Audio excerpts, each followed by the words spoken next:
You remember the Thundermans as a bright Nickelodeon sitcom about a superhero family trying to live a normal life. But if you really think about it, that normal life was never actually an option. At the center of it all was Phoebe Thunderman, played by Kira Kozarin.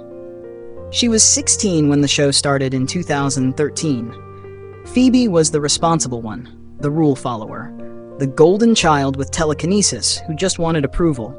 From her parents, from school, from a world that kept telling her she had to be perfect.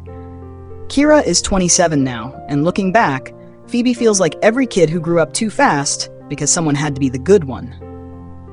Then there's Max Thunderman, played by Jack Griffo, who was 16 as well. Max had the same powers as Phoebe, but a completely different attitude. Laser eyes, telekinesis, and a grin that said, "I know I'm not supposed to do this." He didn't want to be a hero. He wanted choice, freedom, control over who he was allowed to be. Jack is 28 now, and Max feels like the kid who acted out because nobody ever listened when he tried to explain himself. Hank Thunderman, the dad, played by Chris Tallman, was already an adult superhero who had retired, or at least tried to. Super strength, invulnerability, and the emotional maturity of someone who never really dealt with losing his powers. Hank wanted his kids to be normal, but didn't fully understand how impossible that was when your DNA literally won't let you blend in. Barb Thunderman, played by Rosa Blasi, was the heart of the family. Her power was electrokinesis, but her real strength was trying to hold everything together. Barb wasn't just a superhero mom. She was tired, protective, constantly worried she was messing things up. Rosa brought warmth and frustration in equal measure, making Barb feel less like a sitcom parent and more like someone doing her best with a life she didn't plan. Then you've got Billy Thunderman, played by Diego Velasquez, who had super speed but absolutely no filter. Billy was loud, impulsive, and blissfully unaware of consequences. Diego was 11 when the show began, and Billy felt like the purest kind of chaos.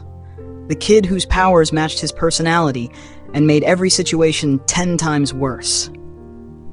Nora Thunderman, played by Addison Rika, had the ability to generate heat and light, but she mostly just wanted attention.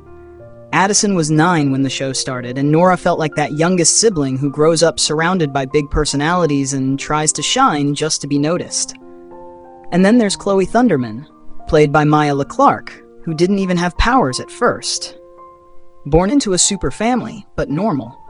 Watching Chloe slowly develop abilities later on felt like the show quietly admitting something important, that even in a world of powers, belonging is never guaranteed. What made the Thundermans work wasn't the villains or the gadgets. It was the tension between who they were and who they were expected to be. The kids didn't choose their powers. The parents didn't choose retirement. And no one ever really got to be normal. They just pretended well enough to survive middle school. Looking back now, the jokes land differently. The sibling rivalry feels sharper. The family arguments feel more honest. Because beneath the laughs, the Thundermans was about identity.